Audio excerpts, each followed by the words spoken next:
ইয়ালামুনা যাহিরাম মিনাল হায়াতিদ দুনিয়া ওয়া হুম আনিল আখিরাতি হুম গাফিলুন। রব্বুল আলামিন বলে, বান্দা বাহ্যিক এই দুনিয়া তো খুব বুঝলা, দুনিয়ার এই বাহ্যিক অংশ তো দারুণ ভাবে বুঝলা, অহুম আনিল আখিরাতি হুম গাফিলুন, আখিরাতের ব্যাপারে তো গাফিল হয়ে রইলা। বুড়া মানুষ তো দুনিয়া সব বুঝো, কিন্তু 10টা সূরা 5টা সূরাও শুদ্ধ করে পড়তে পারো না। হায় বাবা আফসোস, এ কেমন মুসলমানের জিন্দেগি! 40 বছর 50 বছর হয়ে যাওয়ার পরেও যে আত্তাহিয়াতু এইটুকুও শুদ্ধ করতে পারে না, এমন বদনসিব মুসলমান হয় কেমনে? এমন দুর্ভাগা ইমানদার কেমনে হয় বাবা, কেমনে হয় বলেন? ওমা হাদিহিল হায়াতুদ দুনিয়া ইল্লা লাহবুন ওয়া লাইব। আল্লাহ বলে, দুনিয়ার জীবন আর কিছুই নয় বান্দা, শুধুই তামাশা, শুধুই খেলাধুলা। কি তামাশা? দুনিয়া কি? খেলাধুলা। আল্লাহ বলছে, আল্লাহ বলেন আমি বানাইছি, আমি বললাম। কোম্পানি যদি বলে এটা খেলনা, আপনি বুঝি বলবেন এটা আসল? কথা বলেন না। যিনি বানাইছেন তিনি বলতেছেন আমি বানাইছি খেলনা, দুনিয়া আমি বানিয়েছি তামাশা। তুমি বলো যে এটাই আসল। এখানের হাসি হাসি, এখানের কান্নাই কান্না, এখানে সুখে থাকলেই আমি মনে করি সুখে আছি। আল্লাহ বলে না বান্দা, এখানের হাসিও শেষ হবে, কান্নাও শেষ হবে। বাসর রাতও ভোর হয়, ফাঁসির রাতও ভোর হয়। সুখের দুনিয়াও শেষ হয়ে যায়, দুঃখের দুনিয়াও শেষ হয়ে যায়, আখিরাত তো শেষ হবে না। ইন্নাল মুজরিমিনা ফি আযাবি জাহান্নামা খালিদুন। আল্লাহ বলে সমস্ত নাফরমান জাহান্নামের আযাবেই থাকবে চিরস্থায়ী, বিরতি হবে না। লা ইউফাত্তারু আনহুম, আল্লাহ বলেন কোনো বিরতি মিলবে না। লক্ষ কোটি বছরেও 1 সেকেন্ডের জন্য অবসর হবে না। অহুম ফীহি মুবলিসুন। আল্লাহ বলে জাহান্নামী অনন্তকালের জন্য জাহান্নামে মলিন চেহারায়, বিমর্ষ মুখ নিয়ে, বিমর্ষ চেহারা নিয়েই পড়ে থাকবে। কোটি বছরে কোনোদিন মুখে হাসি ফুটবে না। দুনিয়ায় তো মানুষ, ক্যান্সার রোগীও যদি হসপিটালে থাকে, তারপরও কারো কথায় তো কখনো হাসি দেয়। ফাঁসির আসামিও তো হাসি দেয়, দিতে পারে। রব্বে কারীম বলে জাহান্নামী কোনোদিন হাসবে না। ওমা যালামনাহুম ওয়ালাকিন কানু হুমুজ জালিমিন। আল্লাহ বলেন জাহান্নামী চিৎকার করবে, আর আল্লাহ বলবেন বান্দা আমি জুলুম করি নাই, তুমি করেছো। আমি বান্দা হায়াত দিয়েছি, আমি আল্লাহ তাআলা সময়, স্বাস্থ্য, সুযোগ সব দিয়েছি। আমার গোটা কায়নাত তোমার জন্যই তো দিয়েছি। হুয়াল্লাযী খালাকা লাকুম মা ফিল আরদি জামিআ, সবটা দুনিয়া তোমার জন্য। সারি দুনিয়া তেরে লিয়ে, তু সিরফ মেরে লিয়ে। তামাম দুনিয়া তোমার জন্যে, তুমি শুধুই আমার জন্যে।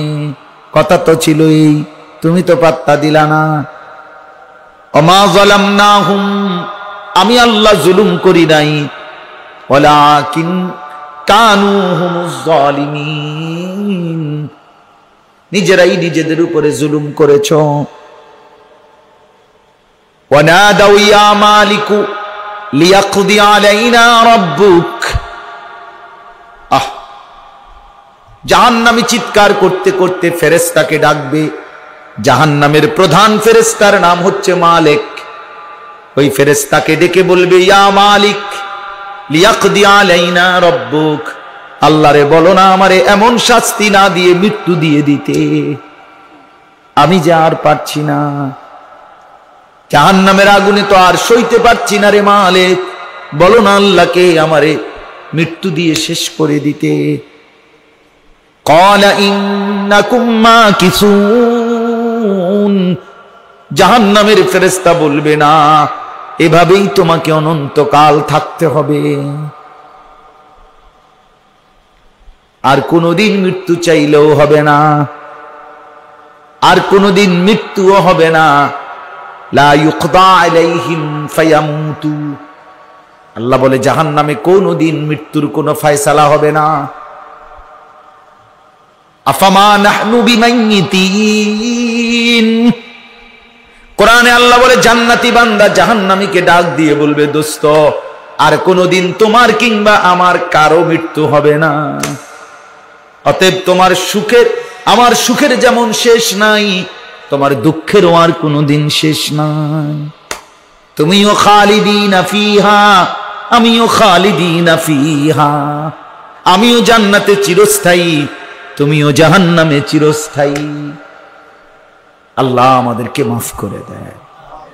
ভেবে দেখেন বাপ, ছেলেরা তোমরাও ভাইবো, বাবা তালেব ইলম, এমন পথে আসছো দোস্ত, মনে রাখো আমার একটা কথা, নবী সাল্লাল্লাহু আলাইহি সাল্লাম বলছে যে পথ ইলমের পথ, সে পথ সোজা জান্নাতের পথ। আল্লাহর নবী সাল্লাল্লাহু আলাইহি সাল্লাম বলেছেন, যে ঘরে আল্লাহর কোরআন আল্লাহর জিকির করা হয় না, যে ঘর আল্লাহর কোরআন এবং আল্লাহর জিকির থেকে খালি, আল্লাহর কসম নবী বলছে সেই ঘর কাল বাইতিল খারিব, ওইটা বিরান ঘর, ওইটা সারা বাড়ি, ওইটা আলগা বাড়ি, যে ঘরে মানুষ থাকে না, গরু ছাগল কুকুর বিড়াল সাপ বিচ্ছু যেই ঘরে থাকে, যে ঘরে এখন আর মানুষ থাকে না, বাড়ি ছাইড়াইয়া পড়ছে আলগা একটা ঘর, এরকম ঘরের যেই হুকুম, যে ঘরে আল্লাহর কোরআন নাই, সেজদা নাই, সেই ঘর ওইরকম ঘর, ওইখানে কোনো মানুষ থাকে না, ওই ঘরে কোনো মানুষ থাকে না, ওই ঘরে গরু ছাগল থাকে, কুকুর বিড়াল থাকে, সাপ বিচ্ছু থাকে। এজন্য যে ঘরের কেউ ফজরের নামাজ পড়ে না, ওই ঘর কোনো মানুষের ঘর না। মুসলমান তো দূরে থাক বেটা, এটা কোনো মানুষের ঘরে না, তো জন্তু জানোয়ারের ঘর, হাইওয়ানের ঘর, এটা গরু ছাগলের ঘর, এটা চতুষ্পদ জন্তুর ঘর, যে ঘরে সাপ বিচ্ছু থাকে, জন্তু জানোয়ার থাকে। এক মুমিনের ঘর, এটা মুসলমানের ঘর, অথচ কেউ ফজরের নামাজ পড়ে না। কি ধরনের মুসলমান? এই অপদার্থ বাপ, এটা কি বাপ? তার ভিতরেও কোনো অনুভূতি নাই, ফুতের মধ্যেও কোনো অনুভূতি, দুটোটাই প্লাস্টিক। দাদা 60 বছর হয়ে গেছে, এবার চোখের সামনে জি ফুত নাতি নাতনি ফজরের নামাজ পড়ে না, ওটা বইয়ে বইয়ে ফান খায়, ডেইলি ফান খায়, মনে 30 বার। সুখকে বাইয়া পড়ে, সুখে আছে দেখে তো পান খায়, কিন্তু দুঃখে নি মানুষে পান খায়, চা খায়, আপেল খায়, মালটা খায়, নায়নাথকুরের লগে রঙ্গরস করে, নাতি নাতনির লগে দুষ্টামি মজাক করে, বাহ সুখের দুনিয়া। খুশিতেই তো আছে, নাই তো কি? খুশিতেই তো আছে, খুশি খাইয়া টাইয়া ভালো আছে, আল্লাহর রহমতে ফুতে বিদেশ থেকে টেয়া পাঠায়, বাইক বিল্ডিং এর কাম শেষ। হ্যাঁ, আর কি তা অসুবিধা কি তা? মোটামুটি টার্গেট তো ফিল আপ। দুনিয়া আসছিল যে উদ্দেশ্যে, হ্যাঁ ফুদগুন বিদেশ পাঠাইবার, আল্লাহ তো পাঠাইছে। 3টা মাইয়া বিয়া দিবার একটা উদ্দেশ্য ছিল দুনিয়ায় আস, আল্লাহর রহমতে মেয়েও বিয়া দিছে, বিল্ডিংও করছে, 4টা রুমও করছে, ক্ষুদ্র জায়গাও লইছে। এখন তো আল্লাহর রহমতে ফাঙ্গাস তেলাফিয়া মিলাইয়া আল্লাহর রহমতে খানাও বালা চলতে আছে। বাহ, আর কি, এখন শুধু আর কোনো টেনশন নাই, এখন শুধু খানা, পেশাব পায়খানা আর ঘুম, ঘুম যাওয়া, খালাস। এরই নাম মুসলমান, এর নাম আখিরাত। এভাবে ভুলে যায় মানুষ আল্লাহকে।